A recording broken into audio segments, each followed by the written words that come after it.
students who have enrolled for this program and specifically this course, you are expected to always maintain high level of commitment. Not just high level of commitment, but high level of responsibility, as I've mentioned earlier. You must be highly responsible. You must be a person of proven integrity. You must be a person of impeccable record.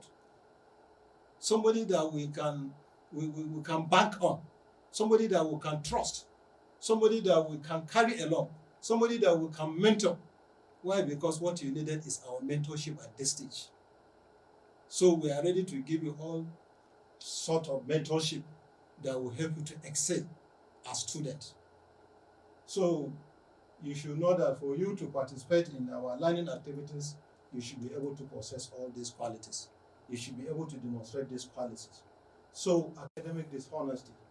This is another area bedeviling our students and the entire academic environment, even the lecturers inclusive. Issue of academic dishonesty is almost everywhere. This is not an issue of students alone. It's an issue of both students and lecturers, facilitators. So here, I'm looking at it from the learner's perspective. From you, the learner's perspective, there is a lot of dishonesty on the part of some of you. So you've been advised to guard against all such ugly biases. What are those ugly biases? You can see we said all classwork and individual homework should be done independently. Why? Because I've seen a situation whereby a audience student will be given assignment, his friend will just download. He will equally give it to another friend to download without even having to go through to learn even a word. And they end up submitting rubbish. For the lecturer to mark rubbish, assess rubbish. So this is what we want. This is what we call dishonesty. We want to be seen originality in your work. Because you want to teach you. We are teaching with a view for you to learn. And we want you to make use of what you have learned. So if you don't put to use what you have learned, you are not likely going to contribute to nation building. But when you don't learn it alone, you're pretending to have learned. And you don't have anything to deliver. You may end up not making any meaningful contribution at the end of the day. And if you want to make any meaningful contribution, you must look original. Originality requires that you understand the phenomena.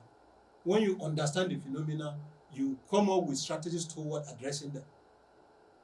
So you have been given an assignment to carry out. Yes, go and do it. If you don't know, consult. Be in groups. As you've been in groups, you're learning. Certainly, it's going to help. It's going to boost your capacity. You're likely going to develop. You improve on your knowledge, and as you are improving, So the general solution strategies may be discussed, but solution must be written independently. If you discuss any problem with anyone else, they must be acknowledged. Yes, this is another academic problem. Issue of dishonesty. It's issue of copyright law. It's issue of plagiarism. You know, when we say plagiarism, if you present plagiarized work as a learner, as ODL student, certainly if you are not careful, you can be withdrawn. You may face the right of being expelled from the university. Plagiarism, if it is a student, it may attract expulsion from the university. If it involves staff, it may attract dismissal from the services of the university. So there are so many ways of addressing this problem. If you are using a work that originally is not your work, but somebody's work, try to acknowledge that particular source. Make the correct citations. But if you are presenting a work in the manner as if it originated from you, and yet in actual sense, it is not your own work, but rather the work of another authority, and you're claiming authorship, certainly it will amount to a plagiarized work. It will amount to what we call academic dishonesty. You must be honest. This issue of transparency, honesty, is not only in accounting, it's not only in leadership. Even you as students, you should be honest. So these are the areas that I want to make you to understand very well. So going into the lecture proper, As you can see, study session 1, you are to understand framework of marketing. Why is it necessary that we must understand framework of marketing? When we say framework of marketing, that is simply how marketing works. You cannot understand how marketing works without understanding the most important areas of marketing. What are those important areas of marketing? Number 1, you understand the various definitions of marketing. Number 2, you understand how marketing came into being, evolution of marketing. You equally understand the basic concept of marketing as well as marketing functions. So this is what constituted the framework of marketing. So starting with the first one, which has to do with definition of marketing. As you can see, I sample different authors' viewpoints on what marketing is all about. Based on the definition by Kotler 1991, a renowned marketing consultant, Kotler defined marketing as a social and managerial process by which individuals and groups obtain what they need and want through creating and exchanging product and value with others. This is the definition of marketing by a renowned marketing consultant, Philip Kotler. He says it is simply a social and managerial process by which individuals and groups obtain what they need and want through creating and exchanging product of value with others. Not just product, but product of value with others. Now, let's consider the other definition by Peter Drucker. Peter Drucker is a management consultant, another management author, 1973. He defined marketing as the whole business seen from the point of view of its final result. He said it is what? The whole business, but seen from the point of view of its final result. Customer satisfaction. Because when we say final, what is, you're into marketing according to Drucker. Yes, you're into marketing because it's a business practice. But the kind of business practice simply seen from the point of view of what? Its final result. What is always the final result? Total customer satisfaction. Whoever that must be into marketing activity of any kind, you must be involved in marketing activity of any kind with a view to provide the needed satisfaction more effectively and efficiently. So customer satisfaction is the ultimate in marketing. It's key. Learners, are you understanding? So if you are to look at it, you compare the first definition by Drucker. You compare the first definition by Kotler as well as the second definition by Kotler. They simply arrive at one conclusion. What is that conclusion? Marketing is simply the job of creation of satisfaction. Why? Because look at what Kotler says. Exchanging product for value with others. Whatever they may be valuable, it's what can provide you with the needed satisfaction more effectively and efficiently. That's why you value it. And if you have to look at what Drucker says, yes, you have done into the business, you conduct the business activity, but you look at it from the point of view of its final result. According to Drucker, what is that final result? Total customer satisfaction. Now, let's consider the third one, by Rem Sees. By Rem, I think Rem is 1972. He sees marketing as a bridge between production and consumption. Look at consumption, not just to produce, but even the consumption aspect is being viewed as marketing. Why? Because if you produce what cannot be consumed according to Rem, that is not marketing. There is a bridge. How are you going to bridge the production aspect, the production with what? Its consumption pattern. You produce to consume, you get rid of it. And in getting rid of it, you get rid of it at a profit level. That is marketing.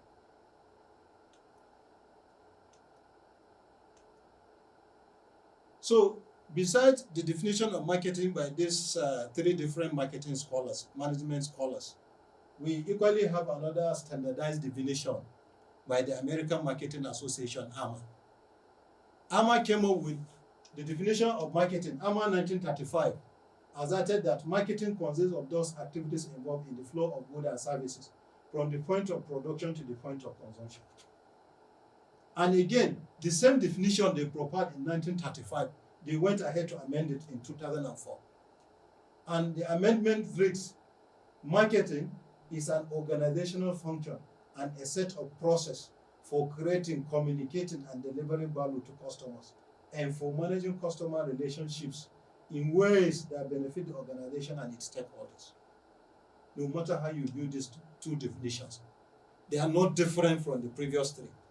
Why? Because look at what Amar said in 1935. It consists of those activities. What are those activities? It may be your activity related to product. It may be your activity related to its pricing dimension. It may be your activity related to its pricing, promotion, or even the distribution. So it may be your activities related to the four elements of the marketing mix. Or it may be even banking. It may be insurance. It may be accounting. It may be production, because we are talking of chains of business activities involved between the manufacturer down to the end user. When we say marketing, you are to be involved in a whole lot of activities performed by organizations to direct the flow of goods and services from the producer to consumer or user. This is the definition by AMA.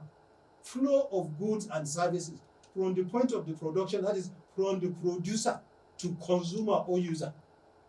That is marketing. So if you want to understand these chains of activities, there are too numerous to mention.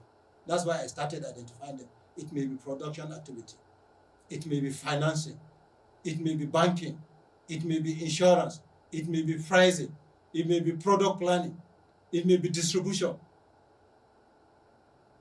So if you have to look at the chains of activities involved, they are too numerous.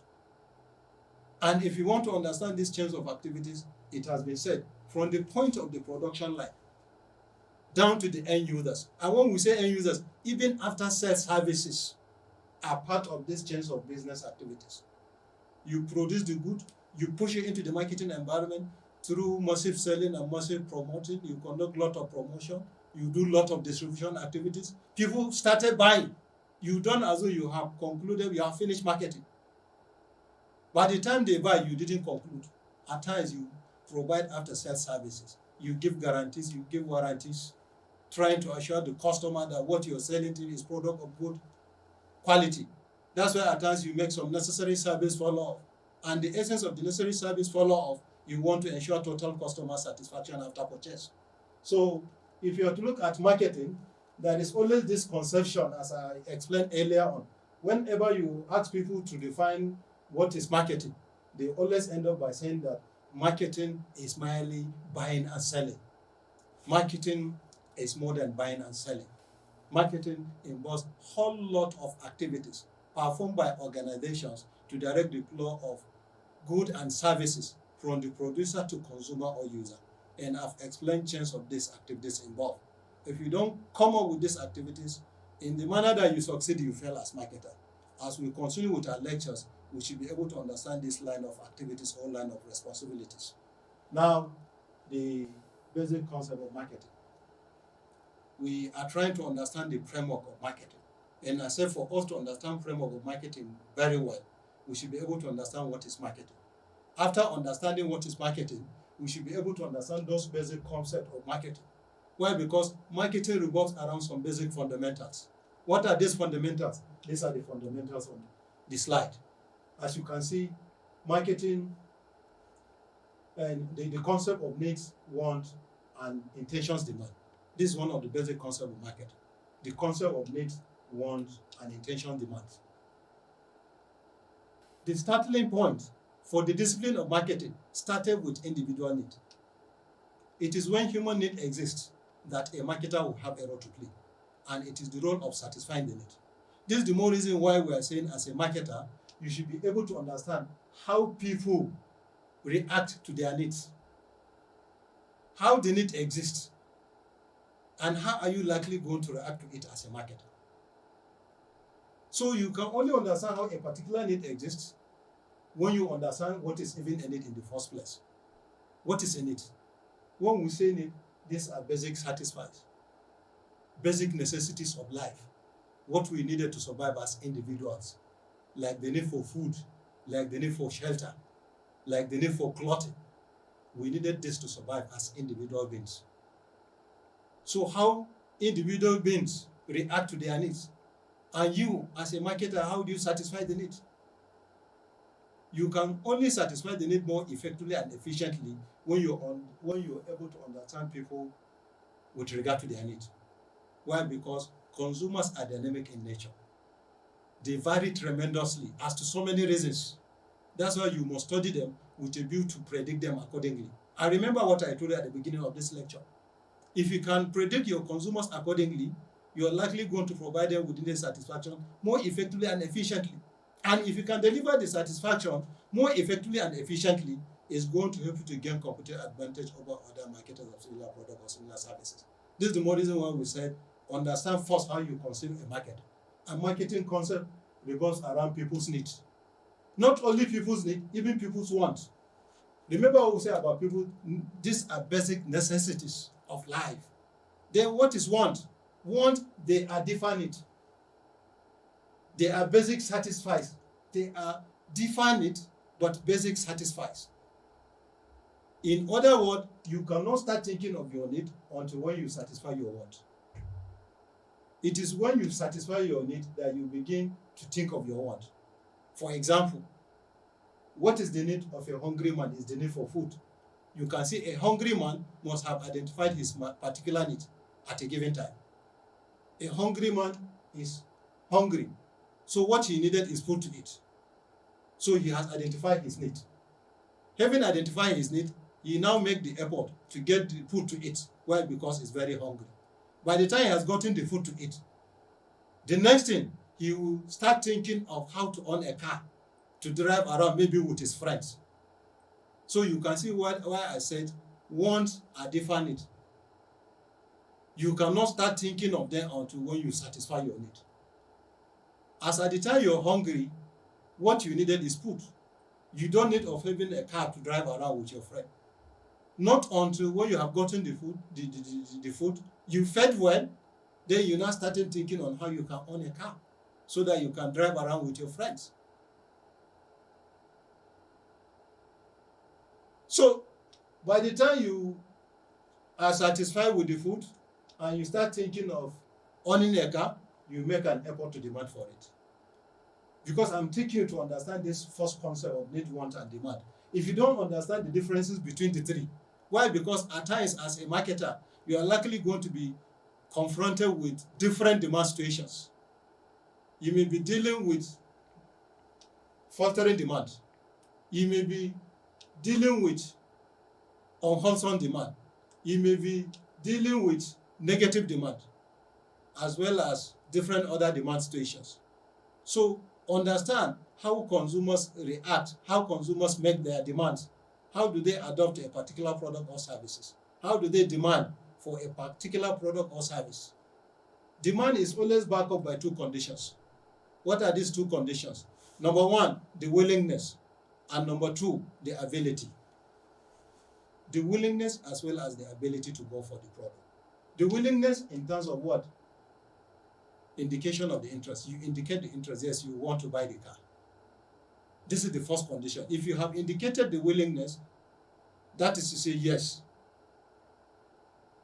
you are interested in owning the car. Then the ability.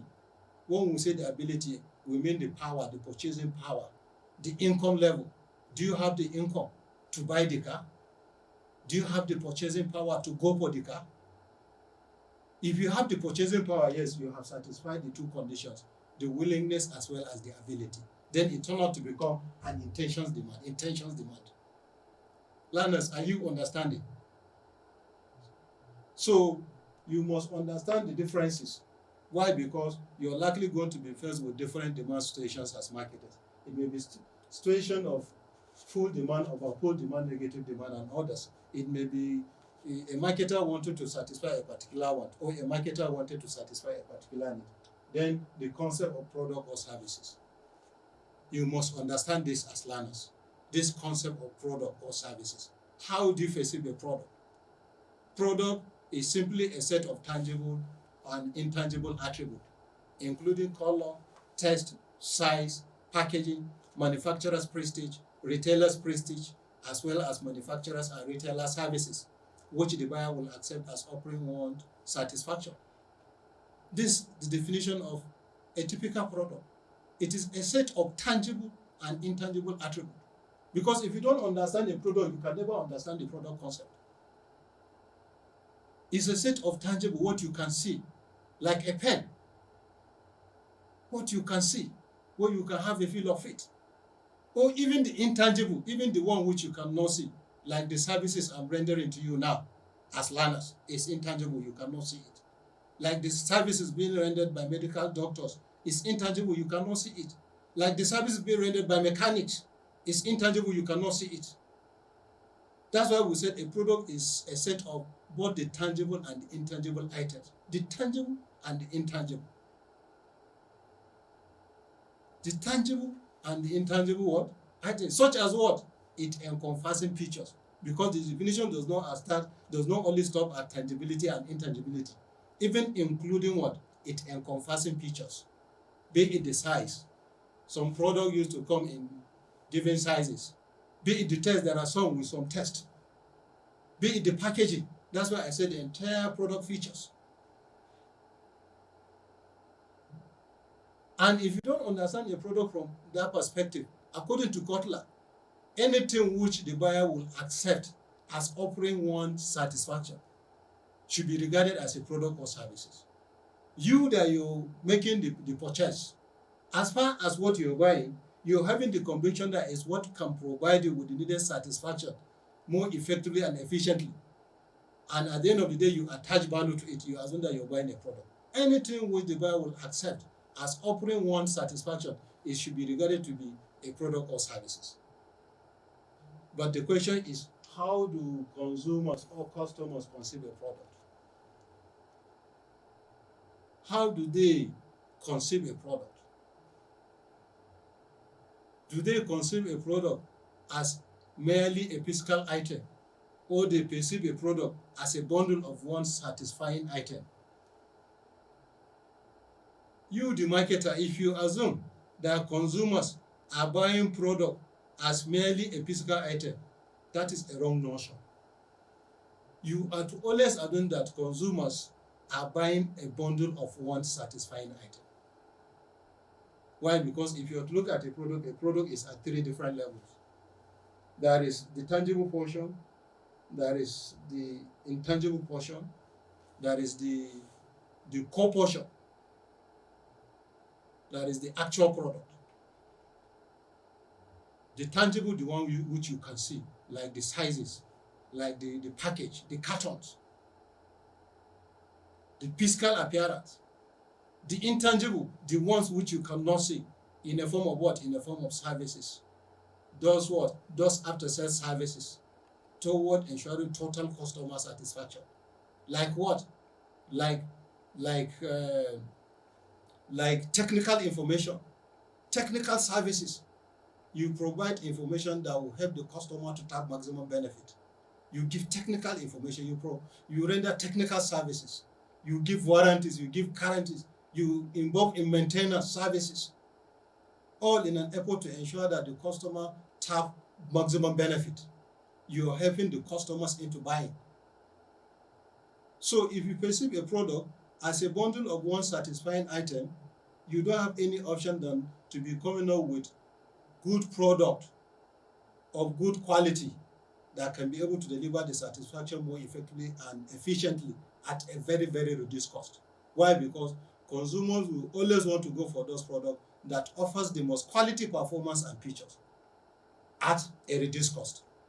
Anytime you want to buy as individual consumer, you subject the buying process to some negotiations, to a lot of heated bargains, all in a bid to beat the price. And in beating the price, you want to get the best. That's why in trying to buy the product, at times you appraise, at times you evaluate, at times you make comparisons. Why do you make comparisons? Why? Because you want to get the best. You want to buy a loaf of bread. You keep on pricing because you want to get the softest. You want to buy women's jewelry. You start making comparison with the quality in shop A with that of shop B. After comparing the quality, you compare the pricing dimension. Then you now go into heated bargain, you begin to negotiate. Or you want to get the best.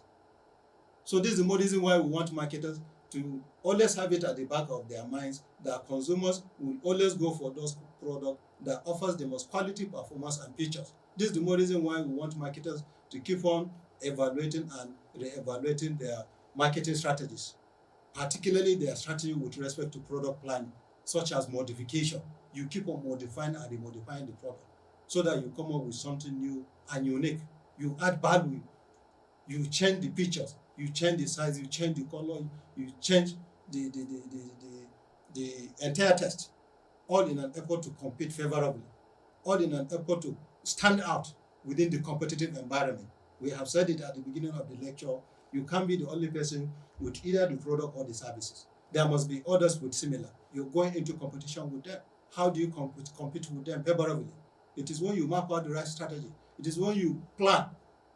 That's why we said you embrace product planning at this stage. Branding, leveling, packaging. This is what constitutes product planning. Modification, adding up new value to an existing value, trying to innovate. Keep on innovating so that you come up with something new and unique. If you don't innovate in this changing time, change in this technology will destroy your product. It may destroy your organization. That's why we say try to be devising means by which you can deliver the satisfaction more effectively and efficiently using modern technologies. So, utility value and satisfaction, this is another basic concept. You should know that as marketer, satisfaction is being measured in terms of utility and the value being derived. You buy a product, you want to ascertain whether you are satisfied with the product or not. You make reference to your total satisfaction. Are you totally satisfied from that particular product you're purchasing? And did you really get the value for your money? So if the marketer will be having this at the back of his mind, he will be left with no other option than to be finding ways of providing the needed satisfaction more effectively and efficiently. You can see, anything we're discussing, we're making reference to satisfaction, satisfaction, satisfaction. Even the definition, I came up with various definitions of marketing, and we concluded that marketing is simply the job of creation of satisfaction. So if you're into it, you don't provide the satisfaction, you don't consider yourself a marketer. And one day you fail, you must wind up. That's why you understand. People attach value to their purchases, to what they are buying from you. What is the essence of this value attachment? Because they want to drive maximum benefit, which is maximum satisfaction. And satisfaction is always been measured in terms of utility. If you are satisfied, you buy. If you are dissatisfied, you will never buy, you will never patronize the organization again. You may even good mouth if you are satisfied. And if you are dissatisfied, you may bad mouth. And good mouthing and bad mouthing tend to have serious implications on sale. By the time we come to marketing functions, you will understand. Then again, exchange transactions. Yes, marketing is characterized with exchange relationship. In trying to understand exchange relationship, we should be able to understand what happens in the market and what happens among marketers, as well as in marketing. Or in other words, we should be able to understand the differences between market, marketers, and marketing. When we say market, wherever there is what? Collection of buyers and sellers. Because we can only understand market from its features, from its characteristics. Market is always characterized by what? Buyers and sellers, where they meet to transact. And in market, there is free entry and exit. You see people going in to buy or to sell, and you see them going out. And they do go in freely and out freely as well. Then, marketers. Who is a marketer? Both buyers and sellers can be marketers.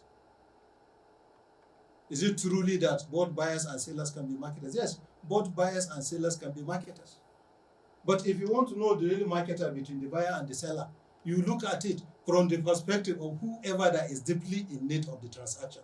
Whoever that is deeply involved in the transaction, deeply in need of this transaction, should be regarded as the marketer between the buyer and the seller. But remember, both buyers and sellers can be marketers.